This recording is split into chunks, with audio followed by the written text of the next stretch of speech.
she's got great chat. I was coming back here to tell you I loved you. I licked her tit or whatever. You know, you got quicksand. It's like the equivalent, it's made out of dicks. It's banter. I'm a mommy. Mommy? I'm a mom. Mamacita. Mommy. Like a mom of what? A dog? Are you joking? You are a liar, actress. So fast, crazy. First things first, banning gherkins and all McDonald's burgers. And if you're still eating those gherkins, grow up, because they're minging. Hello and welcome to She's Got the Chat. I am Maura. And I am Ari. And it is my fault that we're coming at you late. And actually, no. I blame Air Canada. There we go. Screw you, Canada. Just kidding. No, actually, love Canada. I was walking down the street like, I probably won't be killed in a mass shooting. Yikes. And my best friend Elise, who I was there visiting, she was like, it's crazy. I get all these news notifications about like attempted stabbing or like someone using like bear mace. And it's like, yeah, because people don't have guns. Right. That's so wild. Anyway, Must thank be you for nice. bearing with us. If you don't follow us on Instagram, you didn't see this update. And that's on you because we've told you to a bajillion times. But we did update on our Instagram stories yesterday that we would have our episode out today just a little bit later because I have to record it today. We're recording this Monday, February 16th, the day that it comes out, because I got it late last night. So thank you, Mr. Presidents, that we have this beautiful holiday off. Otherwise, IDK what we would have done. We got lucky for sure. I also wanted you to, I was really trying to like put my chin up before we started recording so you could live react to my hat on air. I love your hat. It's amazing. Oh, you noticed it already. I did notice it. Yes. It's so cute. Do you know why I'm wearing it?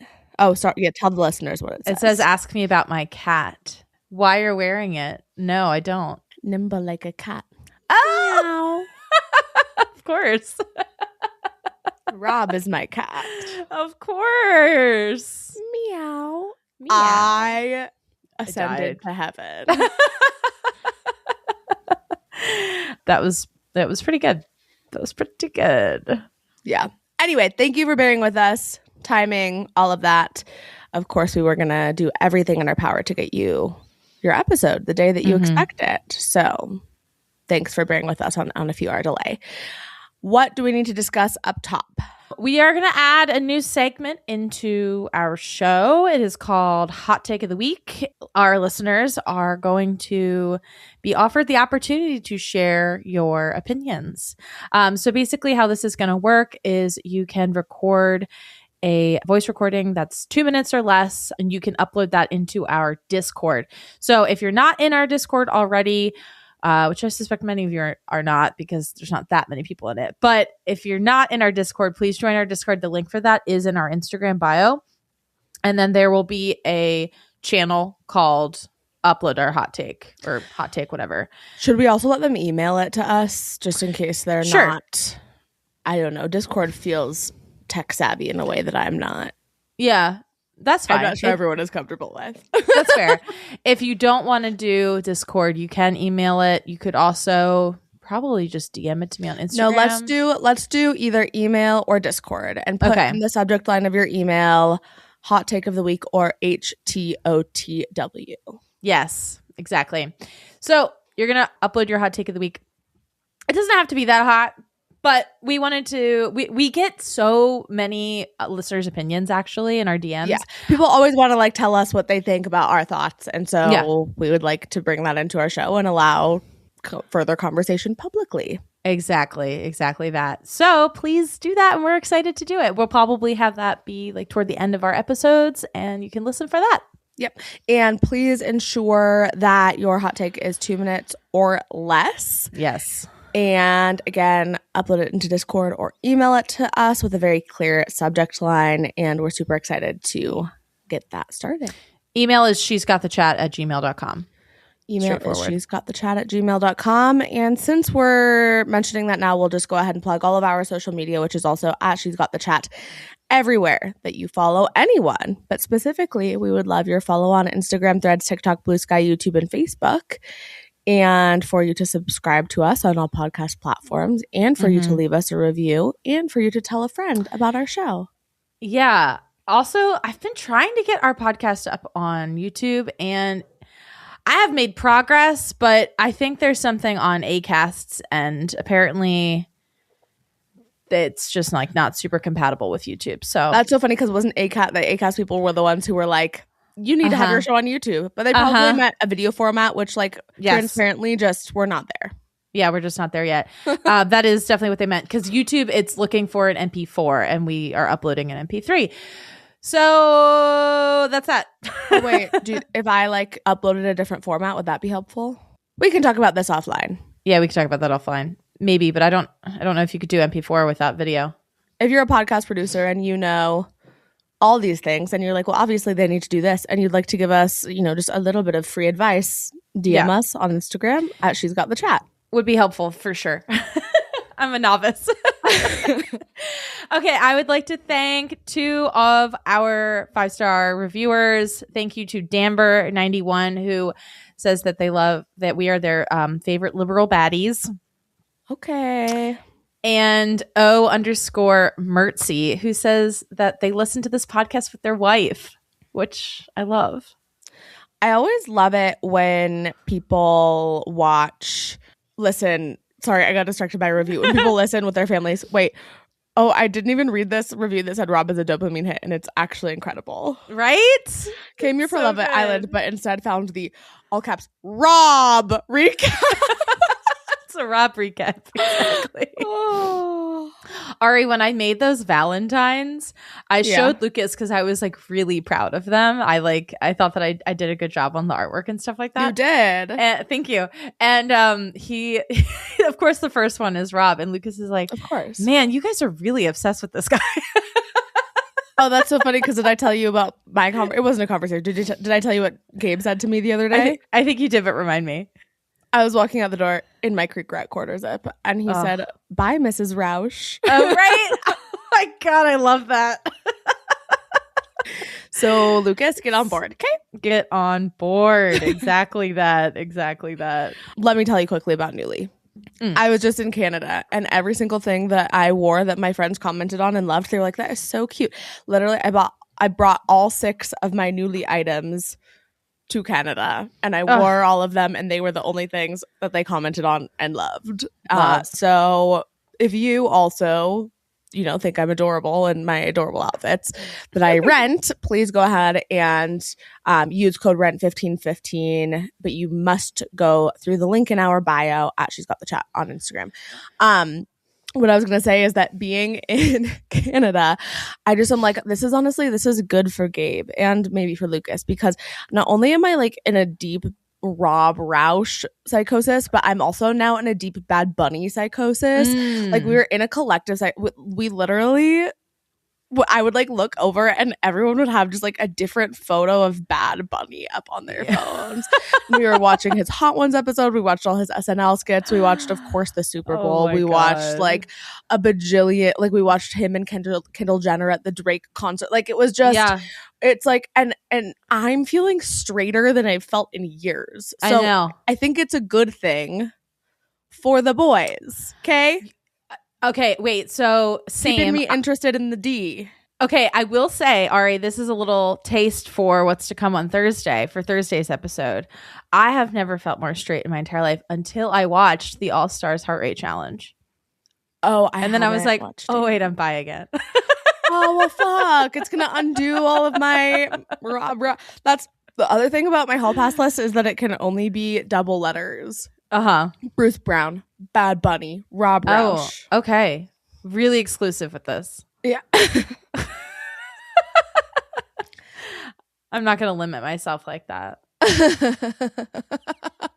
I mean, yeah. How could you limit yourself like that when you have an entire village? Exactly. Oh, okay. I got to be honest. This hat might be giving me a little bit of a headache, but I'm going to try to push through and wear it because no, I can't. I'm gonna loosen it because it's so important to me. Okay. Fair enough.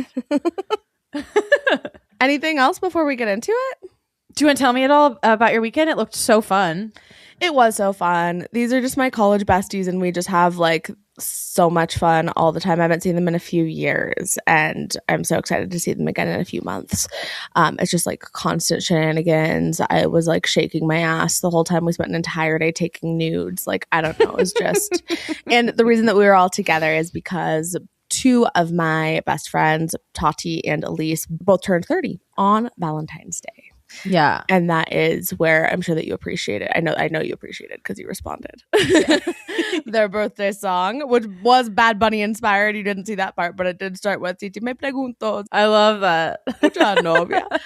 And ended with "Te vi tirar más foto de cuando te tuve." But yeah, in between there were some other songs about turning 30. Yes, I loved that they sang "I'm Turning 30" by Bo Burnham. Mm-hmm. I love that song. I am slightly upset that nobody told me about that song on my 30th birthday, but this isn't about me. Oh, well, that song's been out for a couple years. That song came out when I turned 30. Because I know that he got like really big during COVID. Yeah, because of Inside. And that's what that song's on. I was kind of like not into it because it made me sad. Well, yeah, that's fair. Yeah.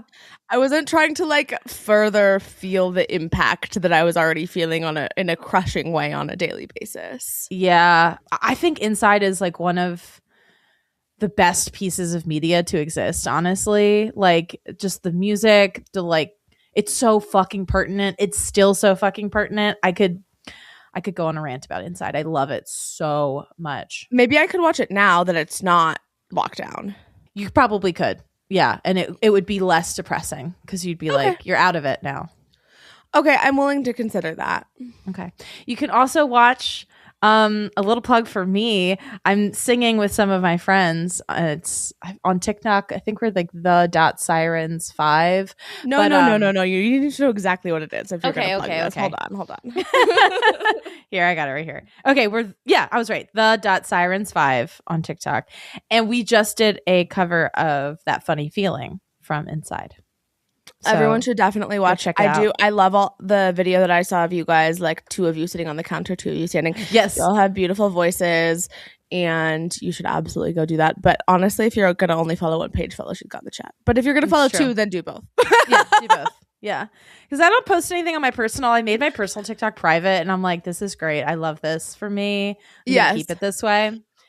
Wait, speaking of, I made the one TikTok that we made, I was like, we were going to make content every day, and then we made no content because we were in a Bad Bunny psychosis, rotting on our phones and cuddling. Oh, it was so nice. But did you see it? Because it was inspired by Johnny and Tara. I was like, this is an amazing transition format that I saw them do, and then I did it with my Was friend. it the reality TV thing? Oh my God, no, you're right. We made 2 pieces of content. Was it the dance that you guys did into the costume, the outfit change? Yeah. The transition yes, one. I saw that one. Yeah, that was Isn't cute. it fun? Do you like how I kept it going at the end after the audio ended? And Lucy was like, is it going to be messed up? Because no, it was fine. It was good. I did that on purpose. I thought it was hilarious. Yeah, it was good. I loved the reality TV one too. That was really great. Oh yeah, I will say that that's a really fun trend. If you don't know it, you should, because it just allows you to, every time that there was like a moment of quote unquote tension, right, would be like, okay, fight, and then like film. You know who else did that recently? Lily Rausch. They all went on a ski trip, and she made a editing our ski trip like a reality TV show. What do you mean? They all was our man. Rob was there. Yeah, this is the one that was in Denver, Ari. When I was like, go get our man. Oh, okay. To be clear, I would have gone and got our man if they were in Denver. They were in Winter Park, but it's not far. Yeah. Whatever. Wow. They're in your state. Lily Rausch. I think that I'm telling myself it's her because I don't know how I'll even process if it was Rob, but she DM'd us. She did. It was just like after I tagged her like 5 to 15,000 times. I know. Same. I bought a bunch of their merch. Pay attention to videos. She sent me a heart on Instagram. Not to brag. Maybe it was Rob. I know. The other thing that we did in Canada is we went and did a walking tour of The Handmaid's Tale, which is another thing, honestly, similar to Inside, that I just simply cannot watch. What? There's a walking tour of The Handmaid's Tale in Canada? Elise leads a walking tour because it was filmed in Cambridge, which is like where she works. It's a 30-minute drive from her house. I didn't know that. Yeah. And so we Holy would like be shit. there, and she'd like hold up a photo, and it was like, see, this is here. And then Tati is really into it. And so they did like the whole walking tour. But then me and Lucy stopped and we got a tattoo from a man named Socrates. Oh, what'd you get? Just a tiny sparkle, just a matching sparkle. Oh, that's really cute. Yeah, it's just tiny. I love it. But I was like, it's just a lot for me. Like, it's too real. I think I started watching Handmaid's Tale too late to where I was like, oh, this is like too close to home. Yeah, it's pretty bad. I had to stop watching it mostly because the plot got bad, but the first season was really good, really heavy, really fucking heavy. I think it was the birthing scene where I was like, oh, I can't. Yeah. Oh my God, I gotta chill. Oh, Sorry. it was crazy. It's fucking crazy. No, it's bad. It's real bad. But yeah, anyway, if you're interested in that, reach out to Elise, or you should also, everyone, please go listen to their podcast. They have a really good podcast that Maura was on. It is called Vocally Fried. The one that Maura was on that I also was on with my mom, talking about being a young Republican and an anti-vaxxer, respectively, is my problematic past, but it's a Vocally Fried production. It's all under their Vocally Fried feed. So listen to their pod. Yeah, if you want more Maura and Ari content. Okay, cool. That was a lot of really scattered Random catch up. So let's now get into it. Let's do it. Let's chat Traitors. So we are going to be recapping episode 9 for you today. Let's chat.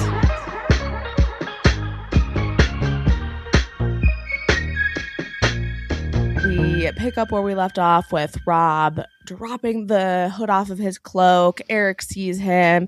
And what we did not see in last week's episode is Rob says, "Sup, playa." Oh my God. He's so suave. Eric is shook, like truly shook. He says, "Great job." Rob gives him the ultimatum. You can join me. You can be a traitor, or I'm going to kill you right now. Mm-hmm.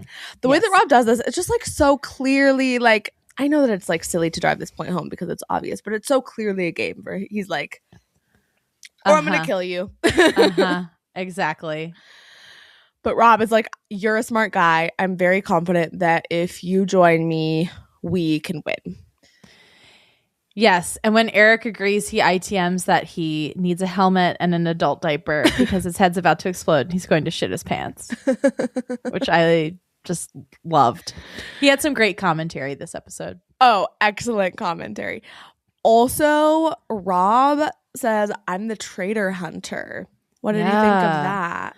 I thought that was interesting. I think I maybe saw this online somewhere, but people were saying that Rob is kind of like the leader of the faithfuls. He is the pilot Pete of the season. He is the Dylan Efron. He's the traitor hunter, but he's the traitor. And I think that's why he's doing so incredibly well, because the faithfuls are like, he's our guy. He's going to get our traitors out. Yeah. Little do they know. Yeah. No, that's such a good point. He just said it and my heart sunk because I was like, oh, Candace is going to use this against him. I know. Eric also says that he worries about Rob turning on him because it's gameplay. That's a direct quote. And I was like, there it is. Eric knows the game. He gets it. But again, this made me concerned. I was like, I'm sure people will use this as fodder to be like, see, everyone sees that he got Lisa and Candace out. And it's like, no, it's because that's what you have to be concerned about when you're a traitor. And what you have to do to avoid it is not fuck up. Exactly. So anyway, he agrees. Rob is like, oh, also, by the way, we have to kill someone tonight. When he puts the cloak on Eric goes, oh, thank God it was freezing. And Rob goes, green looks good on you, man. I would give for this man to put a cloak on me and just the softest brush of the finger on the cheek. Yeah. A girl can dream. A girl dreams daily. Yeah. Also, and then as they're leaving to go to the turret, Eric goes, we're killing someone tonight. And Rob goes, yeah, we have to. It's like our job. And I wrote, it's giving ice. Uh-oh. I hate that. It's like our job.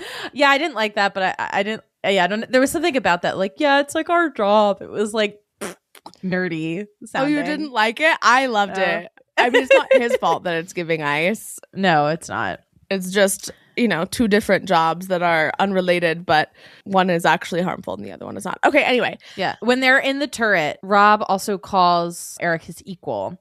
And did you see some people online were using this as a means to call Rob sexist? What he was saying is, I've been doing this for a long time and you're brand new, but now we're in it together. Yeah, I know. Also, it's respectful to the housewives because he knows that he's not equal to them. Oh, no, I don't think that's the point. I think that he would have thought that they were also his equal. It's just that Eric is obviously so overwhelmed by this. And Rob is used to it at this point, and he's trying to be like, this is us now. Yeah, we're in this together. I don't think that meant that the housewives were not his equal. No, I agree. I think that would be the silliest way to interpret that. But a lot of people are saying it, which is so annoying. Anyway, Yikes. Continue. Rob kind of walks Eric through his logic on who they should kill. Johnny will likely be voted out, so obviously they don't want to kill him.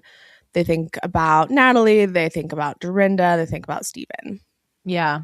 I don't know why I had so many notes just for this very first section. But I noticed that Dorinda, we get a montage of everyone going to bed, and Dorinda has an eye mask. Quote unquote going to bed. This is when they pretend to go to bed in the castle before they actually go to their hotel.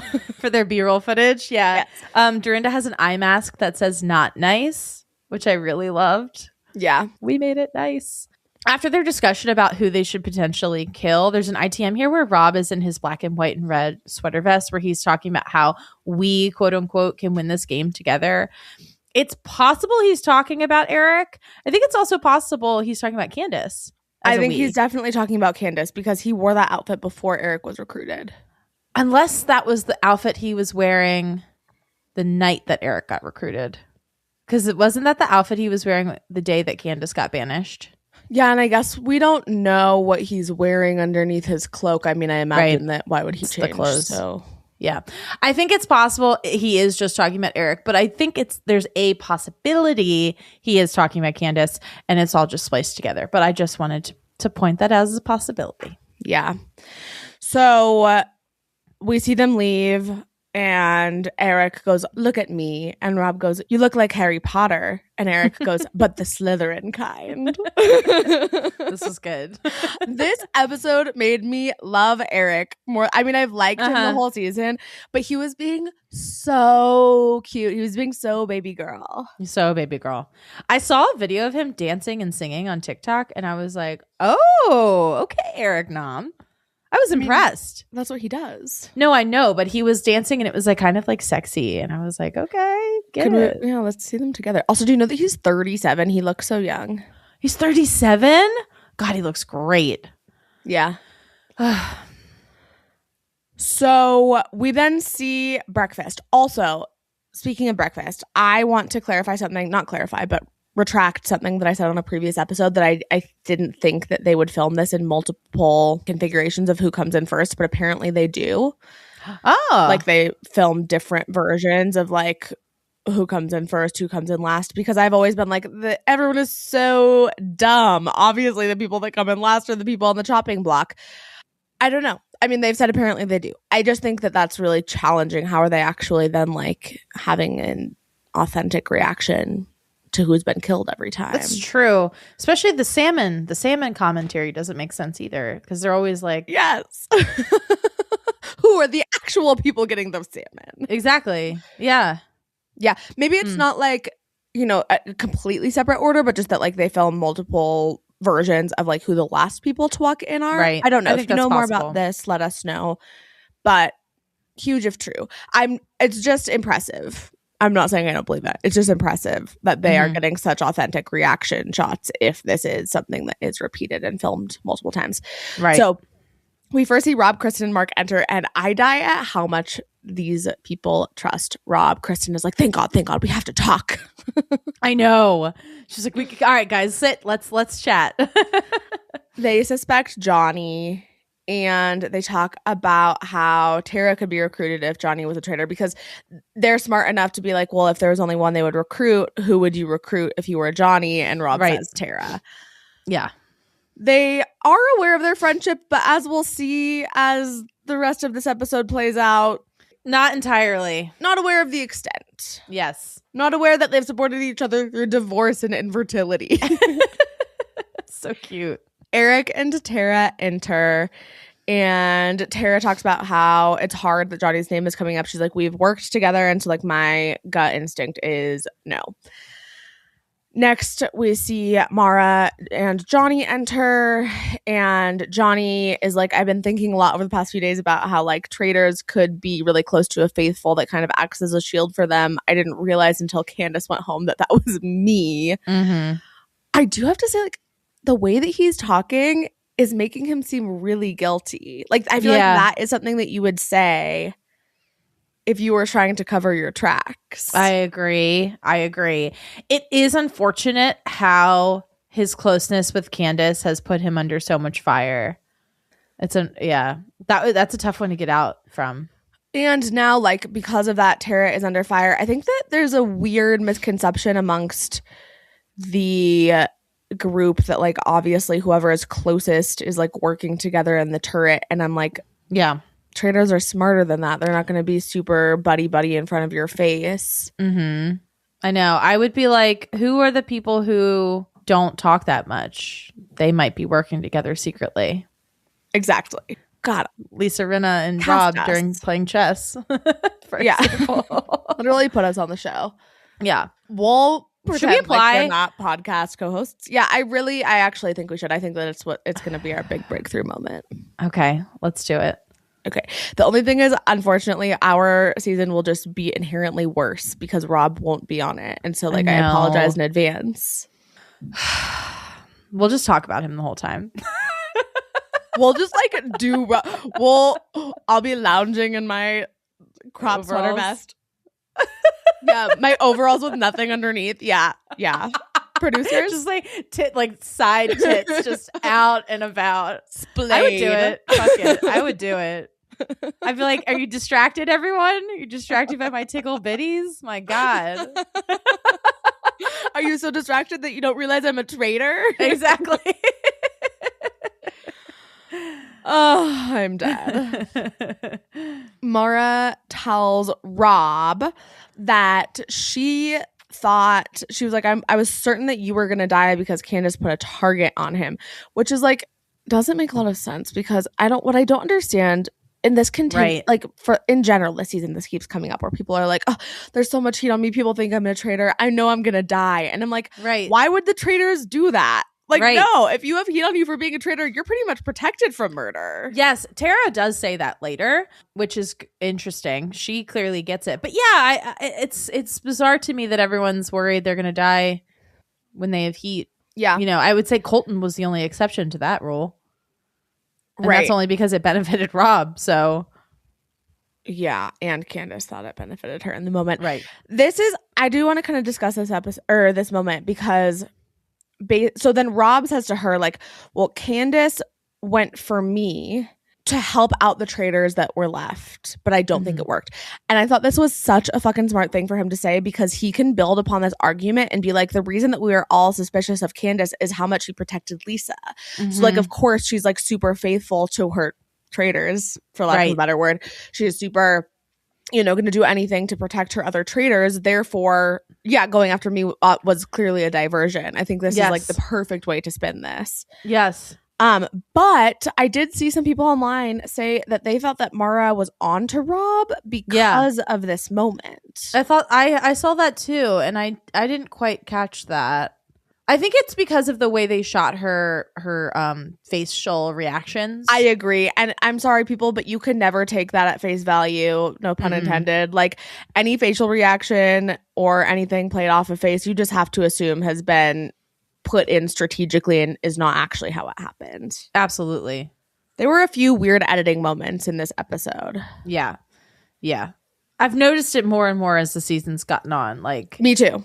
I can really catch when they're like frankenbiting and like splicing words together and stuff. Yeah, or just like cutting out the vast majority of a conversation and what's left is like makes no sense. Yeah. Yeah.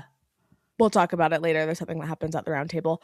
So the last in are Natalie and Steven, meaning that Dorinda has died. I saw that Dorinda was a guest on Rob and Bob's podcast, and they showed her this clip where like you see Rob and Eric talking through killing Dorinda. Yeah. And how Rob is like, Dorinda really trusts me. She's like a great ally. Like, I love her. And Dorinda's like, I'm so honored that he said that about me. I don't even care that I got killed. I was like, that's relatable as fuck. So Rob could kill me. Yeah. And absolutely. I would say thank you. Precisely. I'd be like, oh my God, you thought about me. Exactly. Yes. Like, wow, I'm on your mind. That's incredible. They all cheers to Dorinda and to Bluestone Manor, where they have clearly all been invited. She also mentions Bluestone Manor in her exit ITM. How do we get invited to this Traitors Bluestone Manor event? I want an in. Dorinda, if you're listening, we would love to join. I think it's a pipe dream. Oh, wait. Should we Andy Cohen just tweeted, what are your hot housewives takes? I'm on a plane. And I'll read them all. Should we respond and say that we should be invited to Bluestone Manor for the Traitors reunion? Yes. Get us an invite to Bluestone Manor, Andy. What I would do. Would you rather go to Bluestone Manor and hang out with Rob, or go to Alabama and lick him from toe to head? I would do either one. I'd be fine with either one. Porque no los dos. Porque no los dos. Have I told you I'm like low key kind of planning a trip to Alabama with my friend? Wait, excuse you? No, you haven't told me. I'm not invited. You can come if you want. I have no idea what it's going to be. We need help planning, Rob. We don't know anything about Alabama. We don't know which snakes are safe to catch. Here's the general plan. You might need to cut this out because I'm like low-key kind of embarrassed by it. Prefacing it that way almost means for sure I won't be cutting it out. I'm just telling you. My friend works for, I won't say the company. She works for a company that is working with, I guess, a client based in Birmingham. Birmingham is about an hour and a half from Florence. And she was like, I think work is probably going to have to send me to Birmingham sometime this year. And I was like, should we maybe go to Birmingham and also Florence? And she was like, I'm down. So I found an Airbnb. What is the dates? I don't know. No idea. But you found an Airbnb. It was posted on Reptile Red Obsessed. It's his family's Airbnb. It's actually the Airbnb where they shot the DoorDash commercial. I'm like, Maura, what do you mean? How could you ever find an Airbnb without the dates? Oh, it's his family's Airbnb. It's just an Airbnb that exists. I am literally deceased. Okay, yeah, I'm coming. Maura's and friend, I'll be there. And I found a bar that I know he's been to because I saw it on Instagram. Or sorry, I saw it on TikTok. The problem is you just know he's not going to be there when we're there. Unless we're there for like 2 weeks. Don't say that, Ari. You have to be there for like 2 weeks to like make sure that you overlap, and then you go to that bar every single night. Okay, I guess we're going to Florence, Alabama for 2 weeks. Anyway, we can go there for my birthday. Whatever, I don't know. For our birthdays, that'll be 2 weeks. Perfect. I'm dead. That would be stalking. That's the line. That would be stalking. Yeah. Rob does a really good job. Okay, we have to get through this. Rob does a great job at breakfast of being like, "Oh, I loved Dorinda," and Kristen goes, "Yeah, she was your wifey." Kristen, hello, I'm right here. Yeah. Natalie ITMs that she'll be open to new avenues and that she suspects Steven. And then we see Steven, Eric, and Mark agree that Johnny seems likely to be their next target. Tara tells Johnny that his name has been spread around a lot. And this was a really interesting moment. Johnny ITM'd that him and Tara are having a hard time finding their footing because they didn't have normal childhoods and they didn't play games. They were going to the Olympics. I loved this moment. I was like, honestly, what a flex. But also, like, with all due respect, Johnny, going to the Olympics should better prepare you for this game than a quote-unquote normal childhood. Yeah, but, I mean, I don't know. I get it. It's like they weren't, like, playing...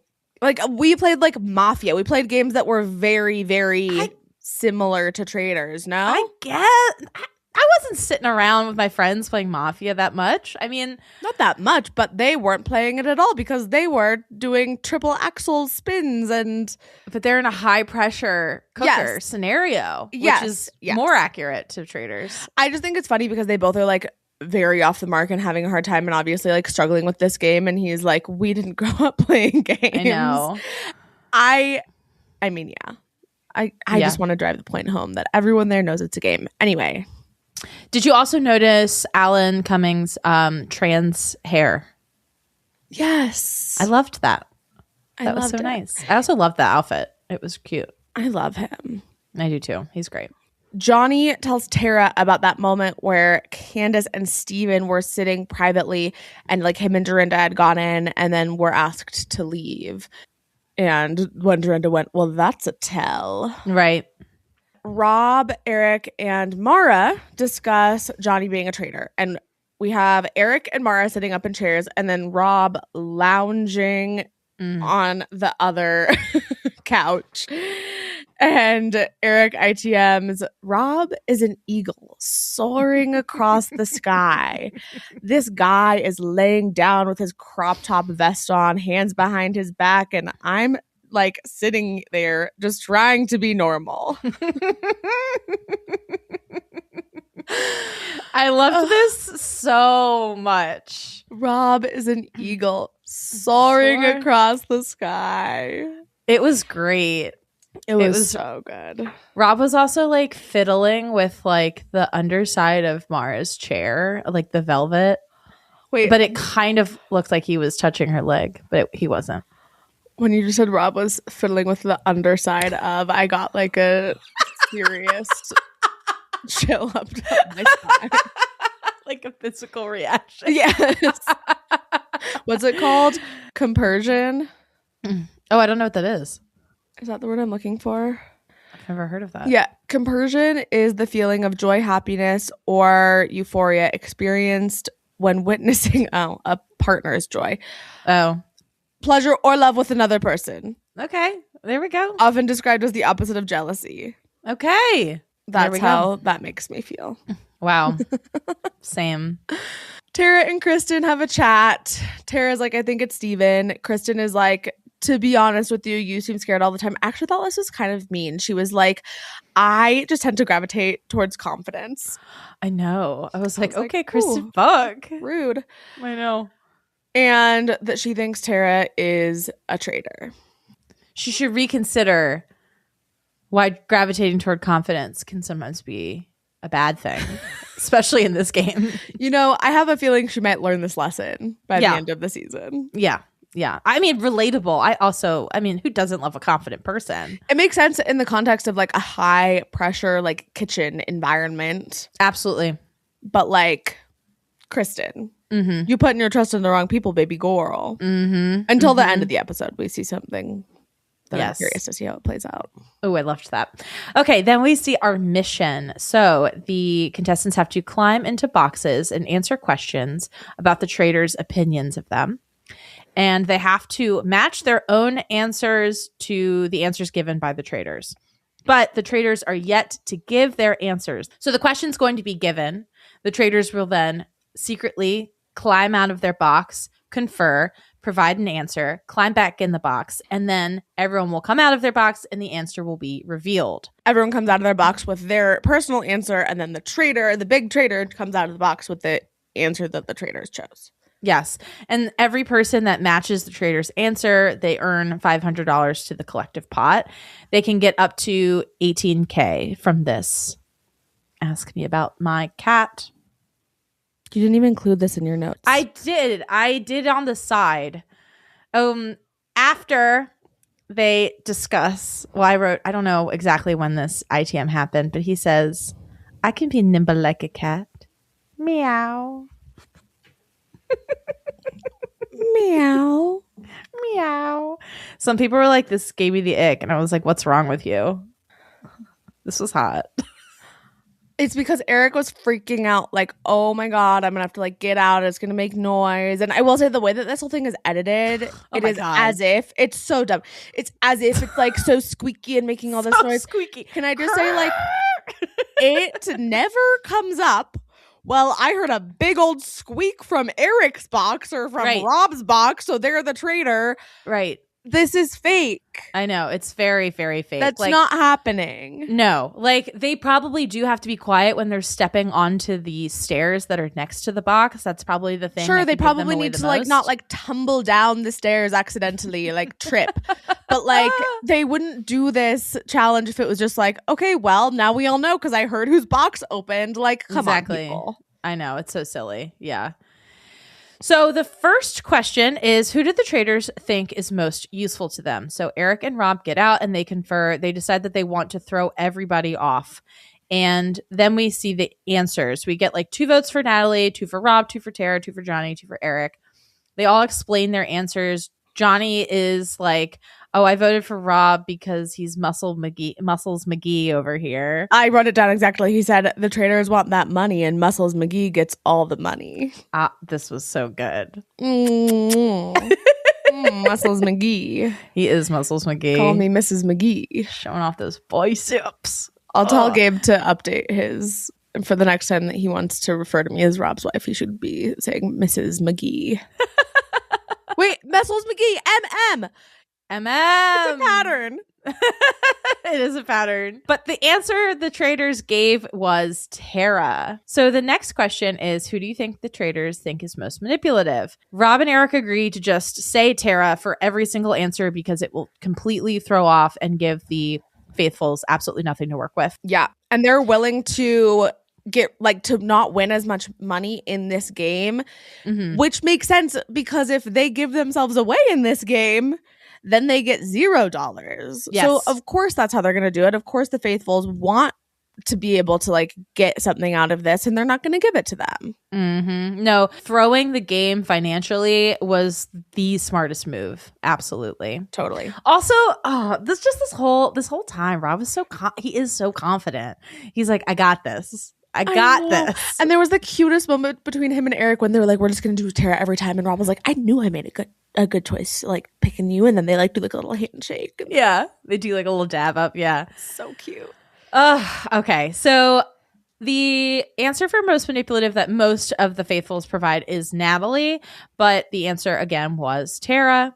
And this is when we see Johnny start to really, he's like, oh, not my best friend. TITMs. Yes. This feels so personal. Tara and I have been through so much together. We've gone through divorce and infertility struggles. So I hate seeing anyone think my dearest friend is manipulative. I know. And may I just remind you that this is a game and obviously they don't think that. They are just trying to throw everyone off. But this I think is a moment where they then start to kind of fuck up.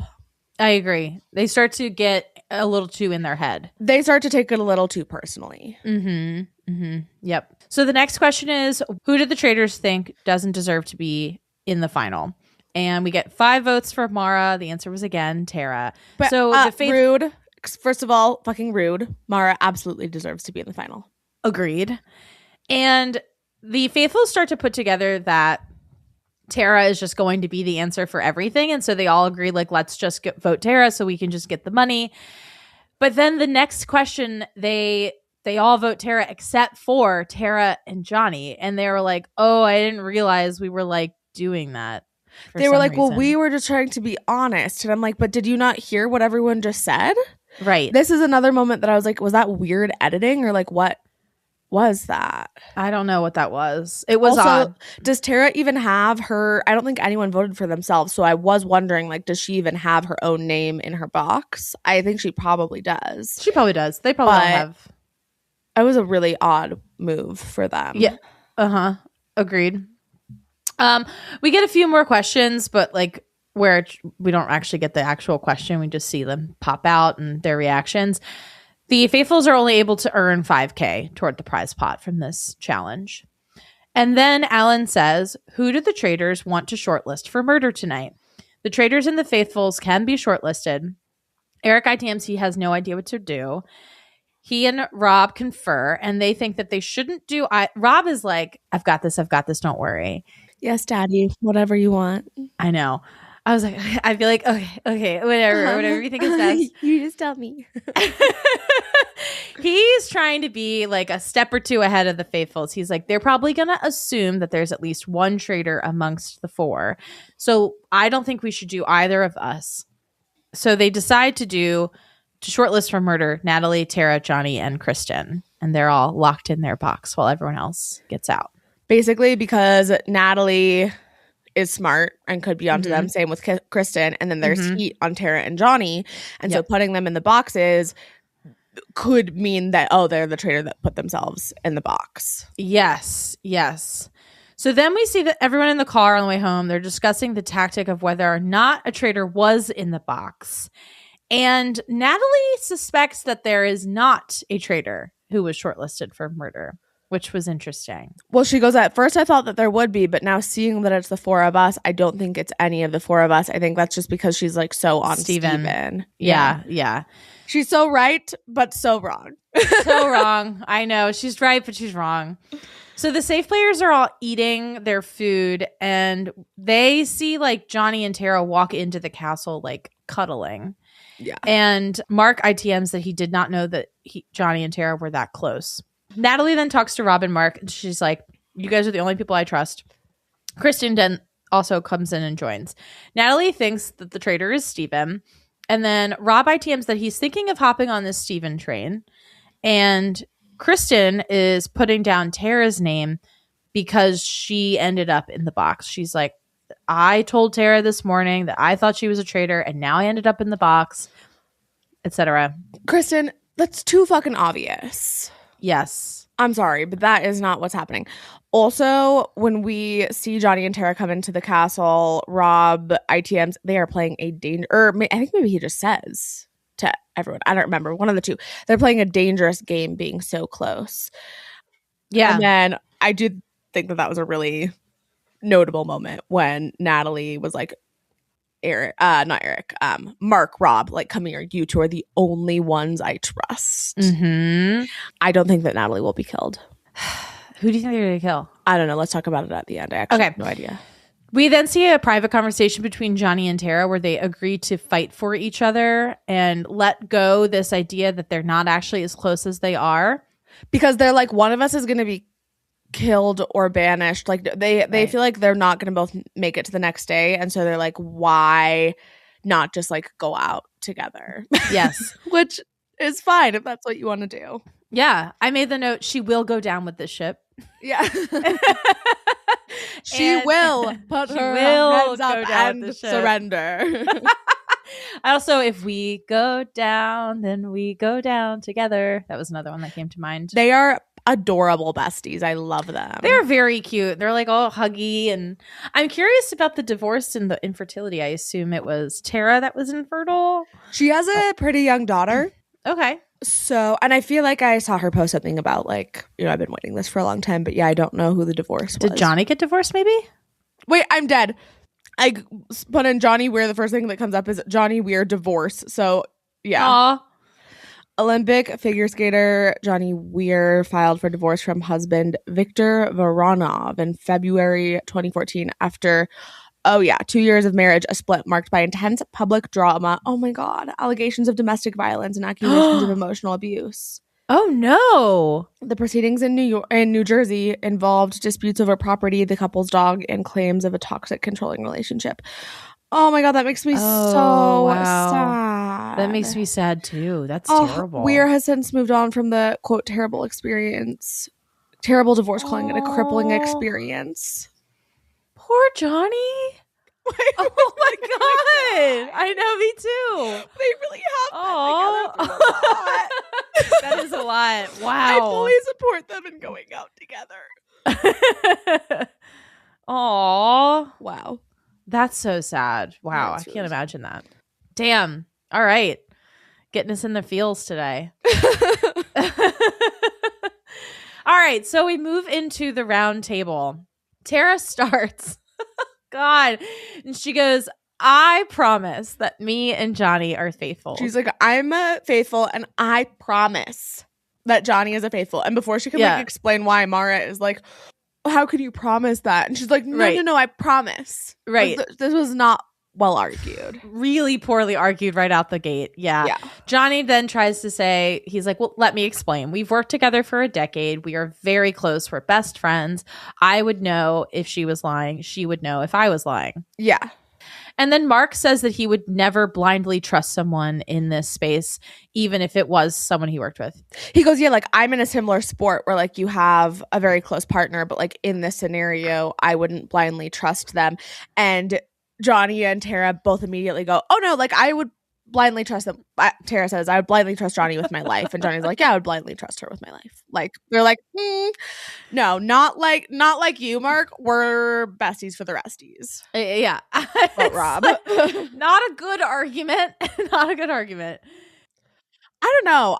I kind of think it is. There was You do? Yes. So season, I believe 3 of Traitors UK, there were 2 sisters that went on together, and they didn't try to hide their relationship because they looked a lot alike. And one of them was a traitor and one of them wasn't.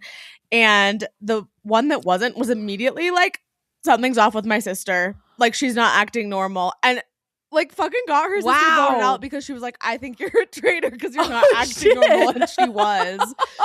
So like, Okay. Maybe it is a good argument then. the one way in which I feel like this is not a good argument is it's very possible in the faithfuls' minds that maybe they are both traitors. yeah. Or that, Johnny was a traitor and recruited Tara or vice versa. However, I do think that if one of them gets either murdered but more likely banished next episode, it will probably exonerate the other. Yeah. That's probably true. Like once it Interesting. comes out that one of them is a faithful, I think that this theory will kind of crumble. Mm. But I do think that there's something to be said for like, no, we know each other really fucking well. And like, I know for a fact that they're not lying to me. And then, therefore to the rest of you once you find out that I'm not lying to you. Yeah. I don't Yeah, know. We'll see how it plays out. But isn't that fucked though about the sisters? I was like, Yeah, you that's could have crazy. covered for her. Like, don't you want someone in the turret like protecting you? I haven't seen the whole Mhm. season, so I don't know how that ends up playing out, but Wow. wild. That's cool. I like that, actually. That's kind of sick. Okay, so then everyone says that they think that the traitor is Steven, and Johnny brings up the solo moment that Steven had with Candace. Steven says that Candace was trying to see who was on her side, basically. Kristen then brings up how she thinks the traitor could be Tara because she's like, the day I told you that I don't trust you, I'm now up for murder. And she is like, so both of my tennas are up for Johnny and Tara. Yeah, like I already didn't trust Tara, and now you guys like tying yourselves to each other means now I don't trust either of you. Yes. What I don't understand, Steven is not good at this game. Why didn't Steven bring up Rob asking to speak to Candace privately? He brought it up in an interview recently where he was like, when that was happening and I was one-on-one with Candace, I was nervous about the fact that people were seeing that one-on-one conversation. So when Rob came in and wanted to talk to Candace one-on-one, I was like, great, get me the fuck out of here. But also Steven brought up how, remember, I suspected, I was like, Steven wasn't suspicious of it because Rob wanted to like clear his name with Candace and confront her about After the the fact that throwaway vote. after the throwaway vote. And that is exactly what Steven said. He was like, I wasn't surprised to see Rob try to talk to Candace about something because that had just happened. I just feel like, sure, you can logic your way out of it, but in this game, you should be looking deeper into everything, even if you have like the initial feeling that, oh, that made sense because of this reason.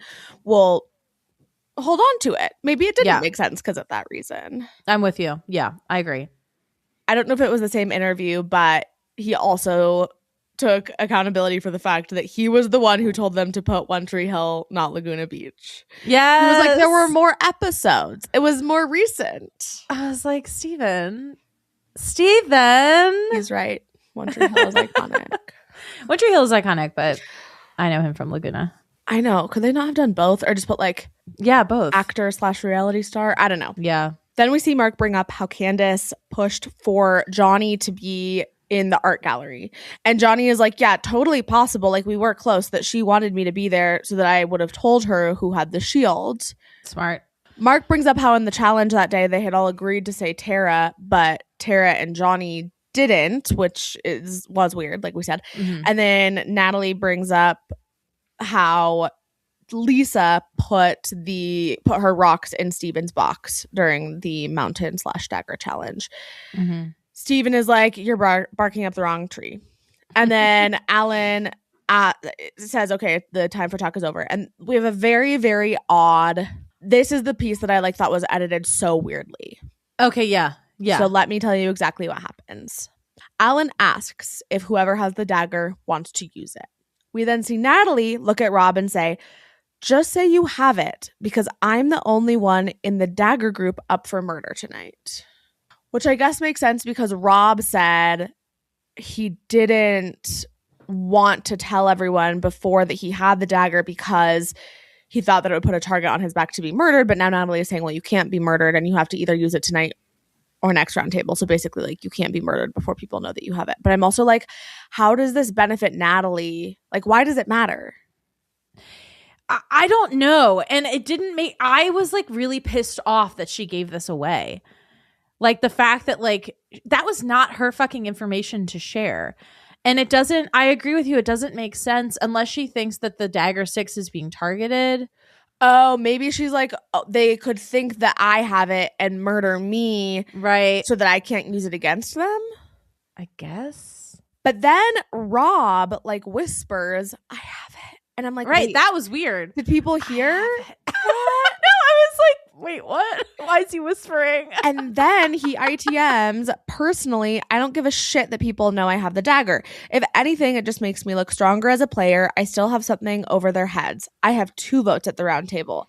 How you going to go against Rob? Yeah, I mean, he is right about that. He is right. I just thought that this was really oddly edited. We missed something. Mm-hmm. Also, why the whisper? I have it. I think if anything, this kind of made him look sus. Yeah, I know. I don't know. I just feel like we missed something because it didn't make sense. Mm-hmm. I also feel why are you choosing this moment, Natalie? You're not going to be banished. There's no heat on you. Why don't you after the banishment go up to Rob and say, hey, I'm scared because I am the only one in this group that was a part of the dagger 6. Can we tell everyone that you're the one that has it so that I don't have a further target on my back or something like that? I just thought it was weird to choose this moment. I guess maybe she was hoping that he would be like, yeah, I want to use it, but it was just odd. It was odd. I wonder, maybe she wanted him to vote. Maybe she wanted him to use it, so that he could save her. Why the fuck would he do that? I don't know. But obviously he's going to use it next time because he has to. Right. He has to. Yeah. Good. Oof. Crazy. Okay. So then we see the vote. Tara votes for Steven. Steven votes for Johnny. Maura votes for Johnny. Eric votes for Steven. Johnny votes for Steven. Kristen votes for Tara. Natalie votes for Steven. And once again, Rob has the deciding vote and he votes for Steven. Yeah. So and good. then we see that Mark voted for Tara. And in his banishment, Steven says, I respect you all, but I am a faithful and you blew it. You blew it was so good. It was so good. You blew it. Mark, then this is hilarious. Okay, everyone leaves the round table area and then Mark goes up to Rob and Eric and is like, I saw somebody posted this moment and was like, Mark, you're talking to both of them. Can you imagine how crazy it must be to watch the show back? I know. Definitely. It's a mind fuck for sure. So they're all frustrated supposedly, but Mark is like, we were on Johnny all day, and then it got switched up because like we came here and I believed him. Mm-hmm. Natalie apologizes to Rob and Eric. You don't have to do that, honey. They're thrilled. Yeah. That was great. But Rob is like, yeah, no, it's not your fault. Like, we've all been wrong. He's like, but that was like pretty bad. But also, like, why is it? I mean, it's not just Natalie that was on Steven. Yeah, but she was really pushing him the hardest. I think that Johnny and Tara were mostly pushing the hardest. Johnny was definitely pushing for Steven. That's true. But they probably all feel like that they got bamboozled by Johnny into keeping him around another week. I just think that there's no way he doesn't get banished next week. I agree. Unless they kill him. Why would they do that? I'm with you. Rob ITMs that Johnny and Tara's reveal shows that they've been keeping secrets the whole game. Yeah, that was so smart. Yes. I do think that Rob is a student of this game. Oh, I do think that Rob has watched seasons of this game because that has also come up on Traitors UK, and the instance that it was boyfriend, girlfriend. They like came out with it and they were like, she's my girlfriend. It was actually crazy also because she had been like kind of developing a flirtation with like a different guy in the castle as like a part of her gameplay, and then her boyfriend totally blew their cover. But what, did he get jealous? No, I don't think it was really jealousy. I think it was just like, I need to like stand up and like explain to everyone why I'm so protective of her, a la Johnny and Tara. But this is exactly what happened. Then everyone turned on them because they were like, well, you just showed that you're capable of lying to us. God. Yeah, Rob. I'm like, Rob has definitely watched every season of Traitors. There's no doubt about it. I know. So good. Yeah. When they're leaving the round table, though, Johnny's like, I'm definitely going to get murdered tonight. I'm like, this is where I'm like, I don't really understand how you could think that. Like, you are the perfect decoy. If you have the most heat on you, sleep well, because you're going to need it to fight for your life the next day, but you will not be murdered tonight. Kristen asks Eric in the kitchen. She really starts to come after Eric now. She's like, why did you not have a lot to say tonight? And Eric is like, I was just so lost. I'd been so sure of Johnny. I didn't want to do a throwaway vote. And Kristen ITMs that it makes her nervous that Eric didn't say much at the round table. Kristen tells Mark and Rob then in the other room that she doesn't trust Eric and says, if I get murdered tomorrow, look at Eric. Uh-oh. That's not good. It's not good because now our baby boy is in the position. I mean, we do see him tell Eric, basically lay out for him in the turret like what his options are. What we don't see him say specifically is, she said if she's murdered to look at you. What's gonna happen? He either has to, he's gonna have to fight for his life tomorrow either way, because he's either gonna have to murder Kristen and then go against the allegations of Kristen said if she's murdered to look at you, or he's gonna have to fight Kristen tomorrow. Yeah. Which would you rather? I low-key would rather murder Kristen because she's scary to fight with. I know. I agree. She's a strong, she's a sharpshooter. Willed she's very, person. Yes, she's very like, and even though she's been pointing the finger at the wrong person most of the season, like, she is fucking smart. And what she did pick up on, because there has not been heat on Eric ever, is that something shifted. Something shifted from the day before to this day. Yes. And that's true. She's right. Yep. Yeah, she's got a keen eye. A keen eye. Oof. And you need that. You need that when you're a chef. You do. Yeah. Top Chef is so, by the way, like, Gabe and I were so obsessed with Padma Lakshmi, and it was like devastating when she stepped down as the host, but Kristen has been the only replacement I would ever accept. Like, I genuinely am obsessed with her. I never watched Top Chef, but maybe I will start. It's one of our favorite shows to watch together. And then she has an after show called The Dish with Kish, and she's just so fun. Like, she's just so awesome. So, well, the Rob and Eric then go to the turret, and Rob tells Eric about Kristen saying his name, and then they discuss who to murder. They say that both murdering Johnny and Tara would pin it on the other, one or the other. Do we agree with that? Well, you it sounds like you seem to think it would exonerate them potentially. Oh, no, that's only if they get banished. I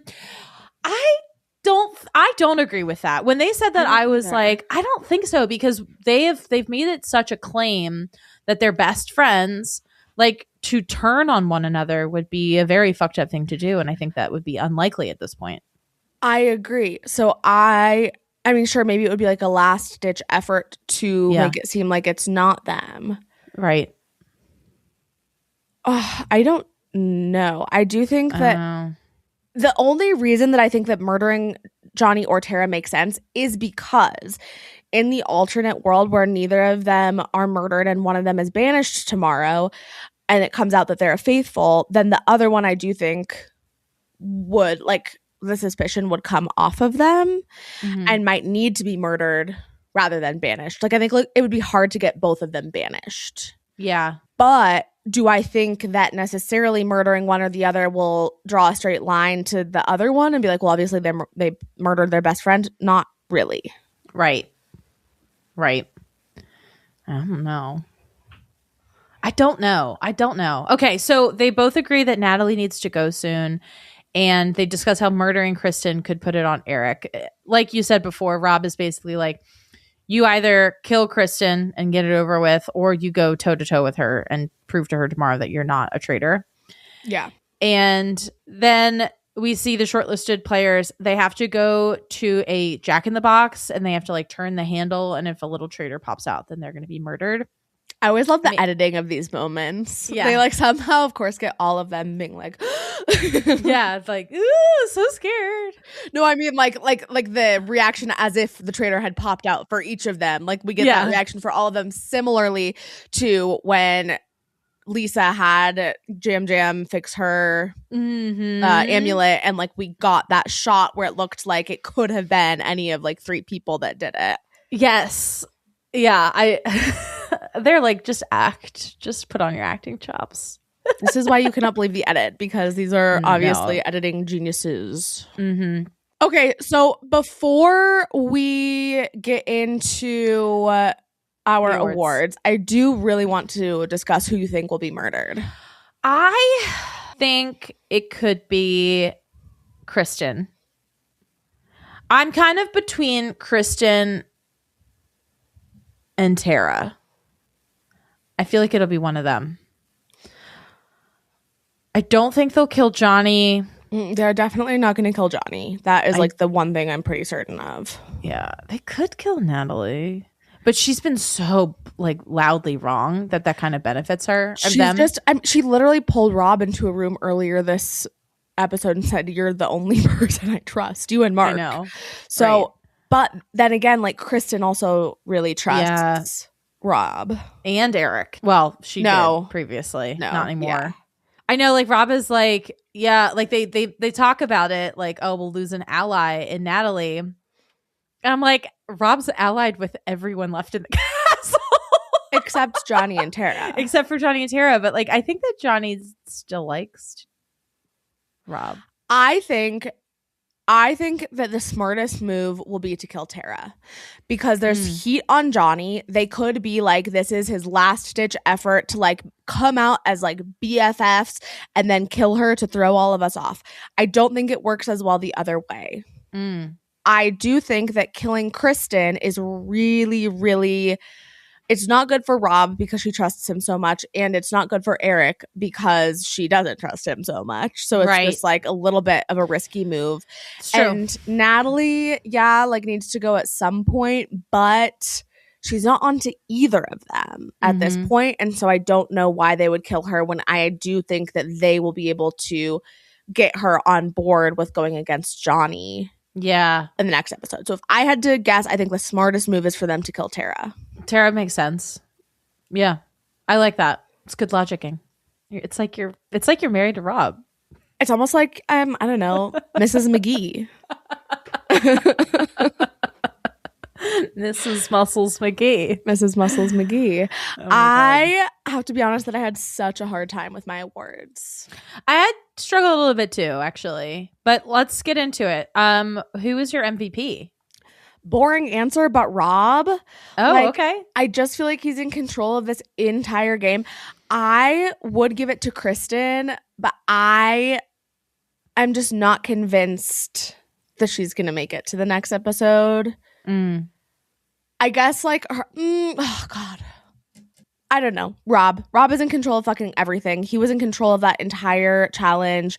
He is so comfortable. He is, quote, an eagle soaring across the sky.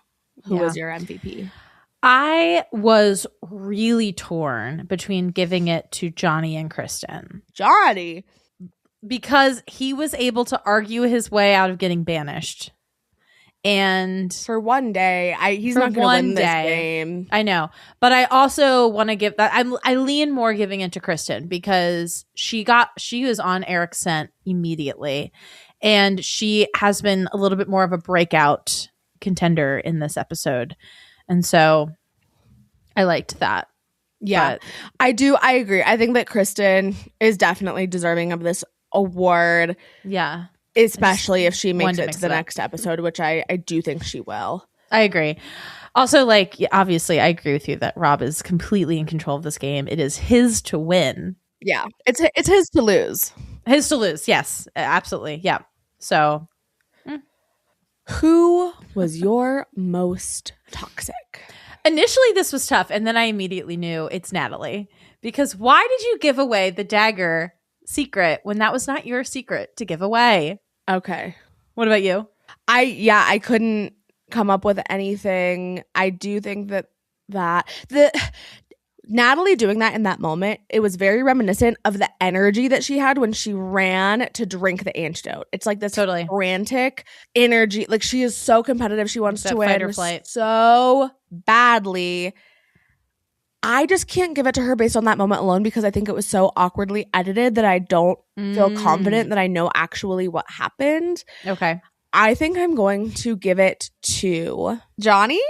Okay. For taking things too personally. For being like, how dare they call my friend untrustworthy or manipulative or whatever. And it's like, they're not really saying that. They're just trying to not give you any crumbs. I agree that he played a good game in terms of getting the heat off of himself, but I don't think that strategy is a lasting strategy. I think that it was a last-ditch effort to make it one day further. And so I can't give him MVP, but I will give him toxic. I don't feel strongly about that, though. I don't think anyone was particularly toxic in these episodes. Totally. It's toxic with an LOL at the end. Speaking of LOL, what was your LOL moment? Okay, I have two contenders. Okay. Rob is an eagle soaring across the sky. Or I'll be sending you a video right now for you to watch. Oh. Mine was eagle soaring across the sky. We'll post this video. It is when they get back from the challenge and they all walk in and Mark closes the door. Oh, this was really good. Yes. It's like literally really a 2-second moment that I just loved because the outfit that he's wearing is like a trench coat and he closes the door and he like does like a spin and it was just and he like does a strong pose. Yeah. Yeah. He's never not on Dancing with the Stars. Never not performing. What was your error? I think that the way in which Johnny and Tara revealed their friendship, doing it at all even, was a big problem. Yeah. What about you? Yeah, my error was Tara and Johnny coming out as besties. Yeah. What was your moment? I'm nimble like a cat. Meow. Meow. No, literally. Curl up in my lap. Let me groom you. Let me lick you. I love it. What was your most shocking moment? No, I didn't give you my pant, bitch. Oh, sorry. I just assumed it was it's different. Different moment. Different moment. I'm sorry. Okay, what was your is too fine moment? Okay, my moment was when they were standing in front of the boxes being told about the challenge. There's a quick moment where Rob has his hand behind his shirt and he just sticks out his tongue a little bit. And I was like, what's that? And I took a picture of it and I was like, that's the hottest thing I've ever seen. I'm going to send you the picture. Please send it to me right now. I'd like to live react. Like, wow. There it is. I love that your pant moment is always him like standing there. It's always just like a very like particular like I mean, it's a moment. I get it. It's in the name of the award. Yeah. He just looks so hot. You see that? Unfortunately, Eric was wrong. This is not a crop top. I wish it was. It is a little cropped because it hits right at his waist. Right at the top of his pants. It's really not. It's like It could be bunched. higher. It's kind of cinched at the bottom, which I guess like Yeah. then gives it the ability to like Be a sweater. slide vest. up a little bit. But Yeah. also, you were wrong about, remember when you were trying to figure out which outfit he would be wearing this episode? I know I was wrong. The denim on denim's next week.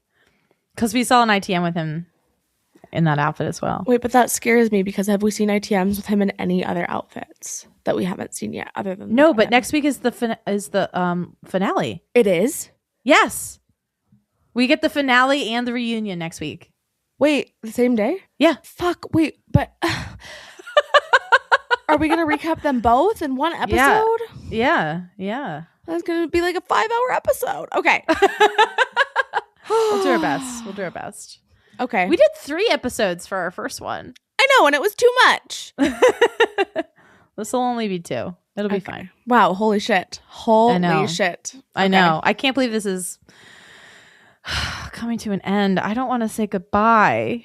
I know. It's very, very sad. It's been really good. I do have to say, this was not my favorite episode Yeah. for 2 reasons. I didn't love the challenge. I thought it was like whatever. Mm-hmm. And I also, I mean, we did get rid of 3 housewives. Bang, bang, bang. It makes it less entertaining. It I just agree. does. Yeah. But I mean, I'm sure it's a lull before the Finale. very climactic Yeah. ending of an incredible season. Okay, now I will ask you, what was your most shocking moment? Natalie giving away that Rob had the dagger. Same as my error. Or my toxic. I just, that was not hers to share. And I was like, why the fuck are you bringing it up? Why are you bringing it up right now when it's about murder and what we're talking about is banishment? Exactly. Yeah. What about you? Mine also just feels like another error, but I had to choose one for error and one for shocking. I put Tara and Johnny not voting for Tara when they all agreed to vote for Tara. Mm-hmm. Yeah, definitely. That was dumb. Dumb. OMG. Well, holy shit. Ugh. We are so close to finding Wow. out if we will be vindicated. Here's how I think that this will go down. end. Okay. Okay. We are going to see Tara murdered. We are Okay. then going to see Johnny banished. Okay. This is the last murder, right? If next week is the Yes. finale. Okay, Tara Yeah. murdered, Johnny banished. That will then leave us with Eric, Natalie, Mark, Kristen, Maura. Yes. And Maura. Is that it? Do they kill somebody after the banishment or after the round table? Yeah. No. Okay. What happens after the round table is that they then all go to this fire pit outside. Right. And then they all will give Alan either like a red or a green pouch, and he Right. throws them into the fire one by one, and it's either end of the game or banish again. Right. I think they'll banish again. They will banish again, and I think that they will banish Eric because Kristen is going Yeah. to be too skeptical of Eric. Yeah. Yes. Then I think they agreed. will choose to end the game. It will be Mark, Natalie, Kristen, Maura, and Rob. Is that too many people to end the game with? Maybe they'll banish again. Maybe they'll be like, oh, I'm also skeptical of Natalie. I don't know. But I do think that we're going to get to the point, regardless of how many times they banish again, that they all choose to end the game. I think that, one more prediction, I think that Rob will choose to banish again in the first round to make himself Look more faithful. seem faithful. Yes. A Agree. I agree final with that. act of faithfulness. Mhm. Then I think that they will choose to end the game. Everyone will reveal themselves as faithful except for Rob will reveal himself as a traitor, and he will win all the money. I'm so excited. It's going to be so good. It's going to be so I good. can't wait. Because they have to get out another traitor. They just have to get out because they know that there are traitors left.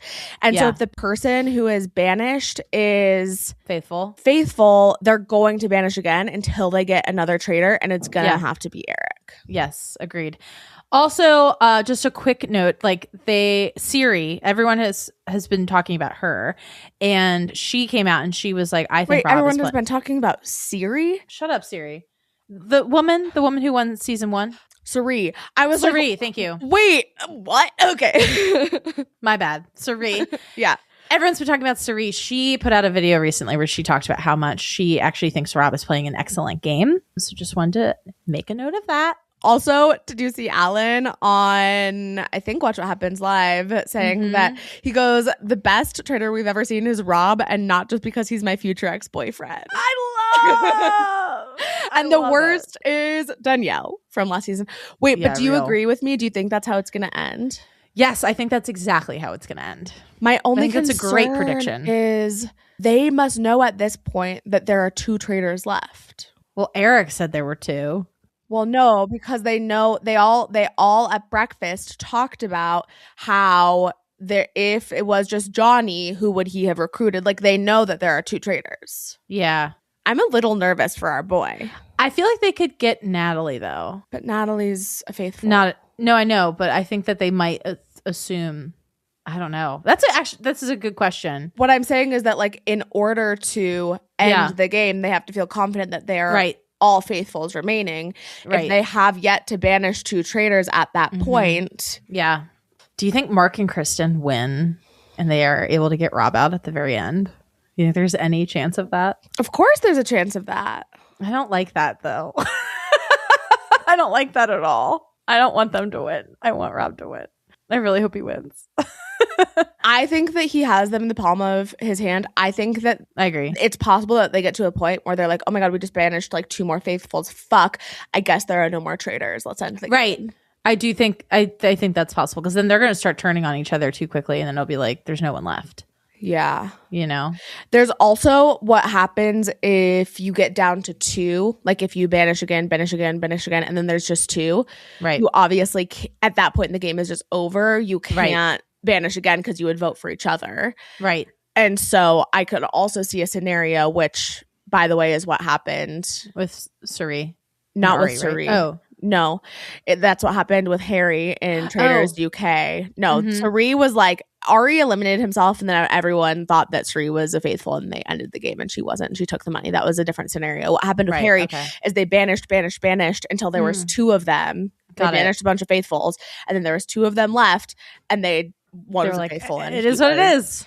a traitor. So that could absolutely happen. It's just they get to the point where they're literally not allowed to get rid of anyone else, and Rob is still there. Wow. God, I can't wait to see. I cannot wait. I'm nervous. I'm nervous too. It's going to be good. Well, we have 3 days, and you can look forward earlier on that day to our, what's the other show we're recapping? Love Island All-Stars recap. And boy, oh boy, I've seen a lot online. There's a lot to discuss. I also just like simply cannot wait for the season to be over because I'm so deeply over it. But anyway, a lot of people like it. Huh. Yeah. It's okay. Please send in a hot take. Yeah, send in your hot takes about All-Stars for sure. We would love to play an All-Stars hot take on our Thursday episode. So please go ahead and do that. Okay, wonderful. Well, thanks again for bearing with us with the delay. This episode will be out to you ASAP. I guess by the time you're hearing this, it's out to It'll you. be out. So. That's hilarious. I guess you could post a little clip of that now. Okay, we cannot wait to chat with you on Thursday. Chat with you then. Bye. Bye. Thank you so much for listening. Please follow us at She's Got the Chat on Instagram, TikTok, Twitter, Threads, and YouTube. Rate and review us wherever you get your podcasts. Please share us with a friend, an enemy, a coworker, a family member, a local politician. Bye.